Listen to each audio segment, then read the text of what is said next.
Jeffrey Gitomer, every time I speak to you, my mind expands. I learn a lot. I realize that there are things that I'm not thinking about.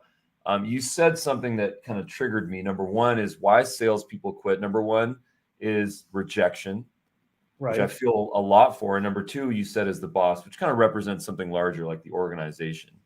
How do we overcome this idea of rejection is the killer? Well, the best way is eliminate it. I mean, I ask salespeople, would you rather have 1,000 cold calls or one referral? And they'll always say one referral, but then they don't do the obvious.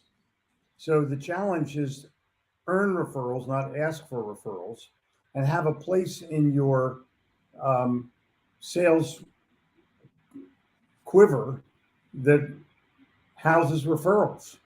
I mean, it's you don't need any kind of massive training to make a cold call, and that's why people do it. It's the easiest way to dial out, but it's also the most destructive way. I mean, if you call 20 people in the morning and all 20 of them say not interested, never call me again, hang up on me, what you're bothering me, it's how do you start your day like that? Yeah, literally how? Now I have a comeback, a funny comeback. Um, I used to cold call in downtown Charlotte. I sold lists of new corporations and building permits and new homeowners and stuff. And occasionally someone would say, "I'm not interested," and I would go, "Wow, that's great." Usually it takes me four not interesteds to get to one interested, and you're only my second not interested today. Do you know anybody else that might not be interested? And it just turns the tables and blows the guy's head, and I'll get a laugh, Yeah. which gives me a second opportunity. Mm. In a cold calls, you think you only have one opportunity. No, you have at least two. Yeah. And Well, that's isn't that interesting? Uh, When I think about that, I think about this trust problem where the reason why that rejection took place was not because of what you were selling, it's because stranger danger. But right. once you broke that ice, now all of a sudden, friendship. Yeah. So, and that's a referral also. Someone referred you because they trusted you. Someone referred you because they were a friend of yours. And I think that's really the candidness of that gives you the answer that you're looking for. Why the hell would I wake up in the morning and have 20 people be pissed off at me when I can have one person take my call, arrange a meeting, sit down at lunch, and potentially make a sale? Mm. And if you only make one out of two, then have two referrals. I mean, it's not that difficult, but Yeah. it does take it does take previous experience, it does take a modicum of trust, and you put yourself in the position of already being acceptable, not necessarily accepted, but acceptable in that process. Um, we just had a meeting with Ruben on uh, video as it relates to selling and the entire dub process, which is uh, he calls it SOS. You can describe what it is in a second, but I want to talk about what why is video so important today, and the answer is because it's acceptable. It gives you, we've come through 2 years of I don't want to downplay it at all, but we've come through 2 years of challenge. And that challenge has brought about virtual and video to an acceptable level to where now everyone uses it. Every single person on the planet sits down at their Zoom or sits down at their Microsoft meetings and has some kind of a meeting and you talk and you're on video. You're virtual, you're on video. That means that all of your customers are willing to be a little more acceptable to you. Mm-hmm. And the video is now acceptable. I don't think anybody wants to be cold called. Your phone will now announce that it's a spam call or it's a telemarketing call. Isn't that crazy? Like they're Yeah. saying, "Hey, you don't know this person. Why are you dealing with them?" And with the real estate market the way it is, I get 2 calls a day wanting to buy my real estate. 2 a day, minimum. Spam calls, telemarketing calls, whatever. And it's kind of annoying. But when I get a call from somebody that says, hey, Andy Presley told me to call you, or Mary Jones told me to call you, I'm ready. I want to know why. I want to know what's up. And sometimes Andy will call me and say, hey, Bob Jones is going to call you. Take his call. Yeah. I always try to get, if I get a referral, I ask for an introduction. Nice. Now, I mean, I think that's the best way to do it. But one of the things that came up in our meeting this morning, which I thought was pretty cool, is text versus context. I want to have an ability to relate to that person, which I cannot get in a text. I cannot get in an email. I want the emotional connection, or the possibility of the emotional connection. Think about that. Think about what you write in an email, and you spend a year trying to come up with a subject line, or a year trying to make an email that has all the crap in it. No one reads it. They delete it. Well, you know, delete it. If you break down this word context, it's with text. So something needs to come with text. The text. Exactly. What is that? What is the value that you're adding to the text? I sure hope it's text, a video, because that's visual. It's text con carne, which is put some meat into your text by putting a video to it. Exactly. Now there was. I personally, I think that a video is kind of fun to do. You can do it extemporaneous. You can re-record it 100 times. You can script it, which I do many times. I script them, and I do it so well that it kind of sounds like you're doing it extemporaneously. If you read the script 3 or 4 times, it becomes automatically you kind of memorize it, because you know what word is next. So and your scripting stuff is amazing. It's perfect. It's right by the camera. I prefer the script on my laptop, but I've used them both ways. I've used it on my iPhone as well. Nice. There's this idea that I think I'm still thinking about this, and I'm still processing this, because it's utterly profound to me, which is that the more vulnerable we make ourselves, the more chance of a connection, right? Mm-hmm. Mm-hmm. Number one. Number two is that the more rejection that we endure, the more connection we need to heal ourselves, because there's nothing that makes us forget about our rejections more than actually making the connection. Like you, it's that 5th call, which is the connection. All you got to do is get through the first 4. Connection cures rejection. So the problem here that I'm trying to understand is that a lot of people decide to not change, to not use new mediums like video, because there's a fear of getting rejected. And the paradox. You get rejected anyway. Listen, if you make a cold call, the odds of you getting rejected are 95%. Yes. Those are shitty odds. And I want to be able to make a connection so that I don't get a rejection. And I feel like salespeople fear the unknown, and it's false evidence appearing real. That's fear. And you don't know until you practice it. Look, if you make cold calls, you've probably been rejected 1,000 times or more. Why would you not take a chance on having somebody accept your video? It's not clear in my mind, Ruben. It absolutely blows my mind that salespeople are hesitant or reticent to use video because they don't know how it's going to, quote, come off. When in fact, they can record themselves, watch it 100 times, and perfect it until they actually like it, then send it out. Yeah. It's unbelievable. Well, somebody, okay. So I think the unpack here is that number one, change, no change, no change, but people typically don't change. right? Number one. Number two is that it's uncomfortable to be vulnerable. And by maybe doing a video, you might initially feel vulnerable, although at the end of the day, it makes you less vulnerable because you make more connections and you endure less rejections. And that's when you get over the learning curve and the comfort So curve. you basically what Ruben is saying is get over yourself.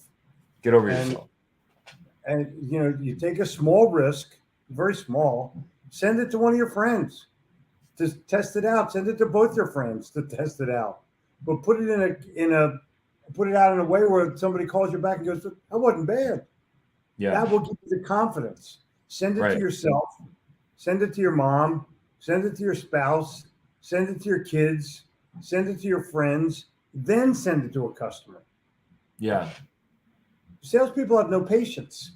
They want to do, well, I got to make 100 cold calls today. No, you don't. You don't need to make 100 cold calls today. You need to make one sale today.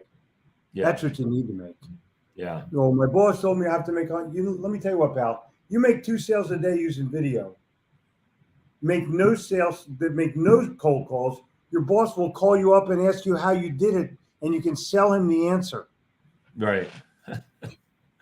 Right. Well, isn't it funny that some people make fun of people who try to get 1 million views on their TikTok video?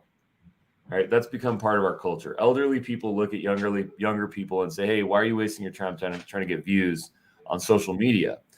Why don't we flip the script a little bit? And why don't we have mature people that can invest into software, get $1 million with video?" And then all of a sudden we flipped the script. It's not about the views, it's about the dollars. It's about the conversions, right? Correct. Now all of a sudden, imagine if the world were flipped around where young people were like, how do you make $1 million from video when I can only get 1 million views? Yeah, the views don't convert to money. Yes. Maybe they give you a good feeling about or give you a pat on the back about, but it does not convert to money. For anybody who might be watching this live or alive after it's done, I want to say it's the 14th of June. I'm going to be doing a thing for Selling Power Live where I'm going to be talking about video. I have no choice. I'm compelled to talk about video because A, it works, and B, not many salespeople have learned how to master it. So it's still you're in on the ground floor. You're in a competitive environment where if you just are one notch above your competition, one notch, you're ahead of about 97% of the people that are in your marketplace. Crazy. It's so obvious. It's so ripe. It's so available. It blows my mind why more people don't do it.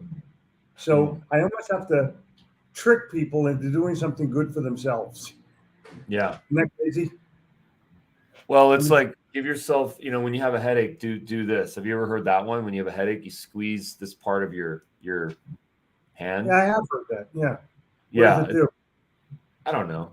There's some nerve connection, and it probably is just distracting you from the pain up here.